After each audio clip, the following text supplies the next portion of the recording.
So just wanted to talk to you guys about Watch and Wonders, some of the watches that were released, the ones that were discontinued. So here were my favorites and what I was very disappointed in and didn't like so much. Let's start with our favorites, Alec. I think my favorite was probably the 5980G on like a denim strap. I don't know if it's nylon made or cotton. It's a little out there for Patek. Like, I can't believe they did that. I think they saw the success with the Travis Scott, which are still going, 450 to 500 grand on a textile strap, which is pretty crazy. So I never saw that coming from Patek. It's super fashiony. I really like that new release. I can't believe it. I mean, they came out with 5164G, which, is cool and blue, but I don't know. With Patek, they use so much blue. I just like the 5980 because it came on the textile strap. I mean, Patek, I think the new releases were cooler this year than last year. I mean, they did have the 5261R last year, which was nice, but I don't know. There's something about that 5980 on strap, kind of trendy. I like it. Yeah, trending towards like the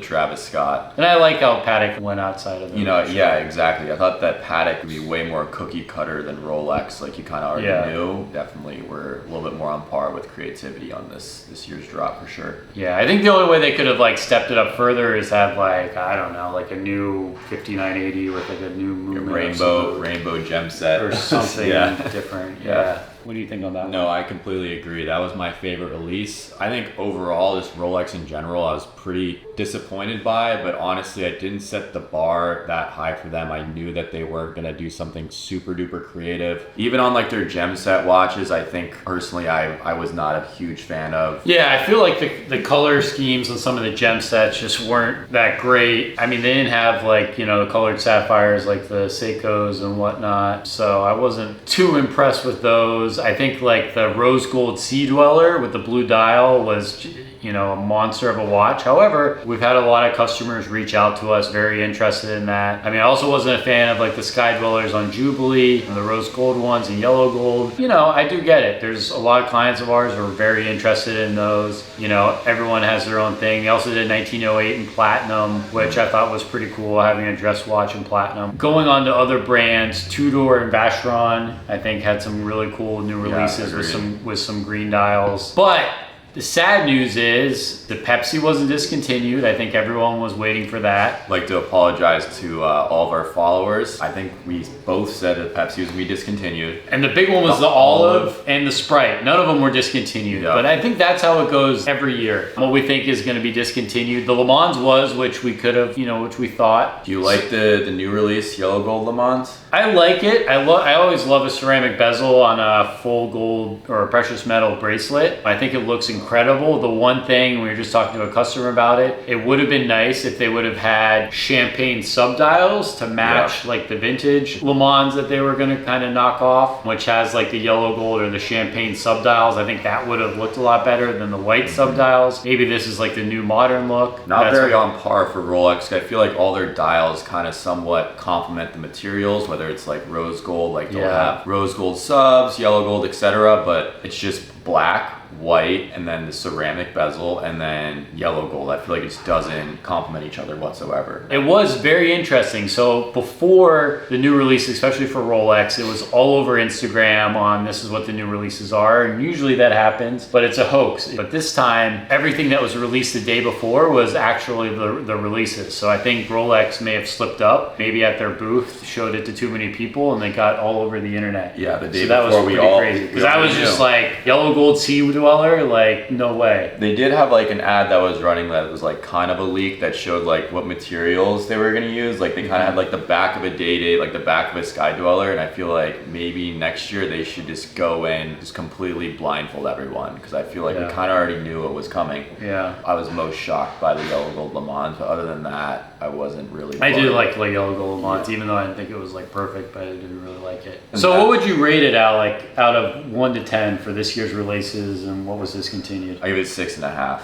I was gonna say I'd give it a 6. Yeah. That's exactly what I was gonna say. I mean, last year I would give like a 9.5. Last year was so cool with all the new Daytonas they released. They discontinued the meteorites, the John Mayer, you know, they released Le Mans, the Puzzle, you know, which kind of blew up. No one thought they would, but they're just so limited. Those have blown up. The last year, I think, was awesome for Rolex. This year is kind of like, meh. So Garrett, what you got on the wrist today? So today I have the 3501 Richard Mille NTPT Nadal. Absolutely love this watch. It has the skeletonization. It does have the NTPT case back versus the clear versus the 3502. I don't know, I like it. It looks quite similar. It's super lightweight on the wrist. It's a little bit thinner than the 3502. This watch is for sale. Just picked it up. Amazing condition. Absolutely love it. So if anyone's interested, hit us up. All right, so let us know in the comments below what your guys' thoughts were of this year's Watches and Wonders, what stood out, and then also give it a 1 to 10 just like Garrett and I did. Make sure you guys stay tuned to the end. Make sure you like, comment, and subscribe.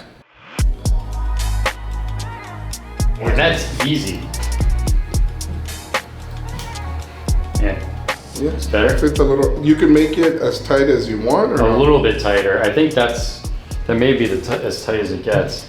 But here, you see this push down button? You just push it down and then it slides. Press down and then it slides in. So I think that's as much as it goes in. Perfect. I think you need another link out. Seems alright. Seems alright, yeah.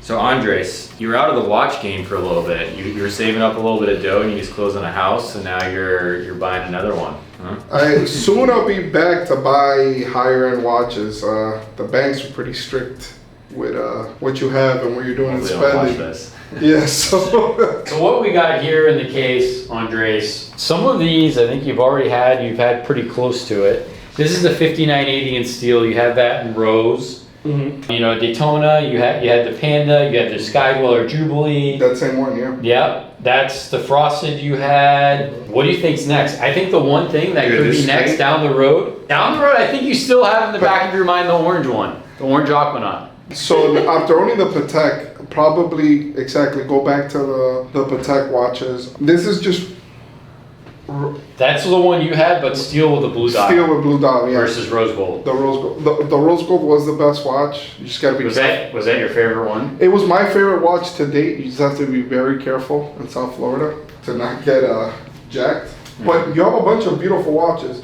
Believe it or not, you're gonna call me crazy, but I've never seen this before. The white. This Turb? Yeah, You know what? It was so funny. We were putting the showcase together.